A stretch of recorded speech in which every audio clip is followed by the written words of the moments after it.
G'day guys, and welcome to this week's racing-based preview of week 2 of the championships at Royal Randwick. More Group 1 racing this week, so to join me as usual, I've got Rick Chapman to help us try and find a winner. Rick, welcome, and how are you, mate? I'm very good. Had a swim this morning, so I'm feeling refreshed of body and mind. 10 races to get through on Saturday, can't wait. All right, well, let's get stuck straight into them, Rick. First Group 1 coming up, we've got the Australian Oaks. You got something picked there for us? I've always got something picked in Group 1 races. It's a tough race, lining up the Kiwi form versus our form, but I think from what we've seen on performances, weights and measures, that Jamaica's just head and shoulders above them. I like the fact she's drawn out in 16 because it means that Damien's going to have to hunt her up. She's going to cross them, lead them, settle back into her own tempo, and she just wins for mine from the rising star Happy Hannah. And of course the Kiwi horses will be right there too. Valley Girl, Sophia Rosa and Capella. I love the way Alaskan Rose got to the line last week, and you can't go past Single Gaze, who just keeps being a giant killer. But I think they're all in the queue for second and third. The 600,000 is going to Jamaica and Kieran Ma. Yeah, you just touched on Alaskan Rose, Rick. Massive odds, 35 to 1 they put up about it. So, no, they'll put a few off, but it was a big run coming from the tail of the field. But I like your train of thought there. I think Jamaica's the class runner in the field. Her run of the Derby was sensational. Traditionally, Derby isn't a great lead up, but there have been a few fillies to come through that race and take out the Oaks. Traditional lead up races, you've got the Adrian Knox Stakes and the Vinery Stud. They produce nearly every winner. So I'm probably leaning towards that form as well, Rick. I like the Kiwi pair. That Valley Girl, if the track's better than its current rating of soft 6, I think she's probably the one to beat. Her run in the New Zealand Oaks was phenomenal. She flew from the tail of the field and wasn't far off of that Rangipo. And then she sort of reminds me a bit of Mongolian Khan, how he won the Derby over there. He come over here and he was poor over 2,000 metres, but when he stepped back up to that 2,400, he won and quite convincingly. So I think she follows that same sort of pattern, and I like her, but her wet form's not good. So if it's wet, I'd be leaning towards the other New Zealand filly, Sophia Rosa, who Huey jumps on board. And is there any better staying rider than Huey? No. No, I don't think so either. So I like those two, and Jamaica's in there as well. But wet track, I'll be going Sophia Rosa. Drier track, better than soft 6, Valley Girl for me. It'll be interesting because yesterday we had 36 degrees here all day, and it stayed into the 30s late into the evening. Today it's about 19, and there's clouds everywhere threatening showers, but we've had none yet. Tomorrow's interesting. That'll tell us more because they are predicting showers. But predicting weather is a bit like predicting Group 1 races. It's not always an exact science. No, that's right. Spot on. Okay, well, there's our thoughts on that one. What about the staying feature, the Sydney Cup, Rick? Can one of Waller's take it out? Yes. The top weight, Who Shot the Barman, is better than all of them, and he'll win. Simple as that. I thought his run beyond preferment was outstanding. And the way Chris Waller gets these horses ready, he's got him rock hard. The lightweights will just serve to ensure a fast tempo, and Who Shot the Barman wins. I think last year's Exacta the first 2 home last year will finish first 2 this year, with the order being slightly reversed. Who Shot the Barman wins from Grand Marshal, and I think Galante will lead and he'll box on strongly for third. But you'll find all that in the speed map story, which is already up on the website and on the Racing Tips Facebook page, causing comment and controversy already. But I think Who Shot the Barman, I think it's one of the easiest Group 1 races of the day. Who Shot the Barman wins for mine. If I get $4, I'll be a happy man. No Libran anywhere there, Rick? I love him. I've been on him his last 3 starts. I backed him several weeks ago to win this race, so I've got that as a saver. And if you remember last week, I liked him last week, and I was on him at the races. I just thought he struggled to get there last week, and I'm just not certain if he's class enough to, now that he's got that 2 kilos extra, that he can match it with Who Shot the Barman and Grand Marshal, who are genuine Group 1 performers from 2400 and above. So that's my query, whether he gets the trip against those sort of horses. But, you know, Who Shot the Barman is a better horse than Libran. Yeah, I agree, and you know he gets the weight for being that better horse, and whether that's the telling factor in the end, I suppose we'll find out on Saturday. But you know, I went with Cafe Society last week. It jumped off of Libran after the last couple of wins, but I think he just raced Dower last week. He sort of struggled to get to the line, but he had that top weight. He was giving those horses a lot of weight, and I think to win last week he was better than I thought he is. So I'm sticking with him in the Sydney Cup. And I'm tipping him to get over Who Shot the Barman and Grand Marshal. I think it'll be a Waller trifecta. Well, it would be nice. He's making a habit of it. I think Robert Hickmont's got Galante peaking really well, and at the right time, third up in a 2-mile race. He's got that English form, which suggests he'll get this. And with the postage weight on his back, 51.5 kilos. As long as Bayonne Over and Cafe Society don't butcher Galante early, he'll set a solid tempo. But either way, it doesn't matter if they jog or sprint. Who Shot the Barman will out-kick them. Simple as that. But I do think Weller will get first and second. All right, well, we'll see. It's a staying one, and always looking forward to that race. I love the Sydney Cup. So on to the next one, the Queen of the Turf Stakes, or the Coolmore Legacy, as they want to call it now. This is the Group 1 I'm most looking forward to on the day, because I think Ascadelia just wins this one. Well, I think you're right. I've gone for Ascadelia as well, and I'm really happy to see Politeness is out, because, not that I thought she was a concern, but it means that Supara gets a run. And Supara will go forward with Vergara, whose run in the Doncaster last week was exceptional. Batawiya will be up there too. There will be a genuine pace on here, and that's what Ascadelia wants.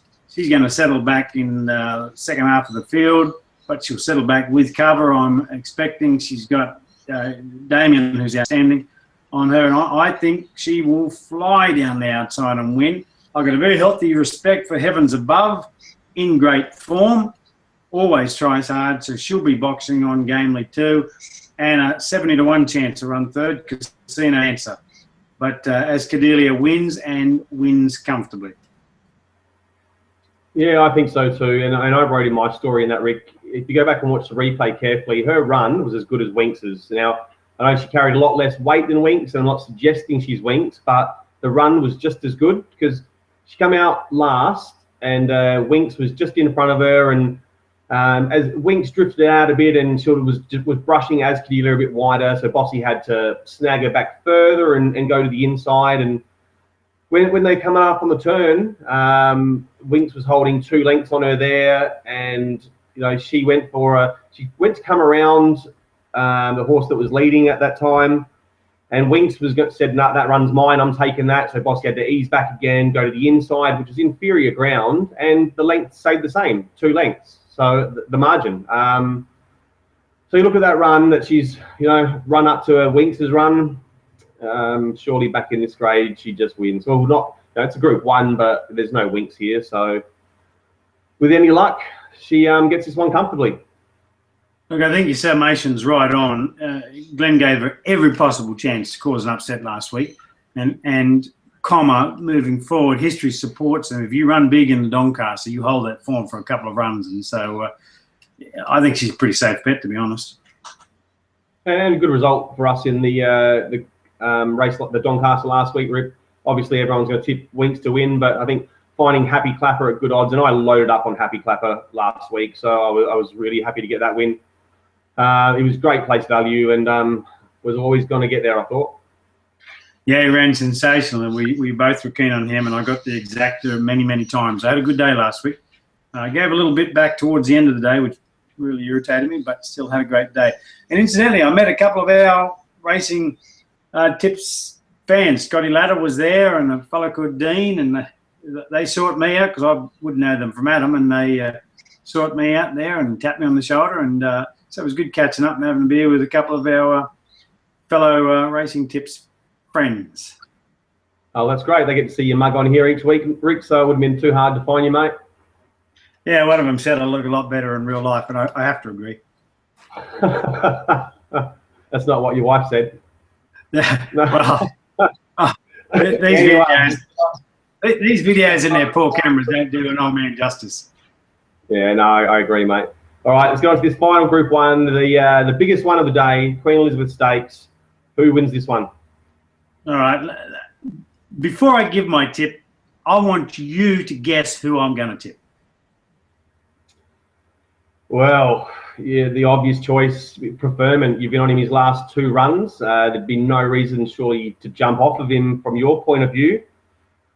Yeah, I'd go Preferment for you, Rick. You are right, 100%. He wins and wins comfortably. Looking forward to this race. They're going to bet $7 Preferment because everybody thinks, oh, we won the 2,400 metre race last week. You can't come back to 2,000 metres. If you think that, you're an imbecile. He's better than Eastfield. He proves it time and again. I know people think he's a meat pie champion. Well, $3.9 million later, that's a lot of meat pies. He's absolutely flying. That run, the ride, firstly, I don't know which was better. The Huey Bowman ride on Preferment to win the BMW, or the Huey Bowman ride on Wings to win the Doncaster. And then yesterday, he rode a horse sensation and got right along the inside to win a low-key race. He's just riding sensational. Win on a broomstick, as they say. But that run into the BMW by this horse was so good. His last 600 was so dominant and so full of class that how can you possibly tip anything, and I'm sure you will, to beat him? I think he's a special. I think the United States is an outstanding and improving horse, and Criterion's win last year was dominant, and he's obviously coming back nearly to what his best is. They'll fight it out for second and third, with probably Criterion just in front of United States. There'll be a gap to the others, but Preferment wins for mine comfortably. Yeah, well, he is a great horse. I've got him running second, Rick, and I agree with everything you said. I think he's a better horse over 2,000, which is why I didn't like him over 2,400 at all last time, but your judgment was spot on.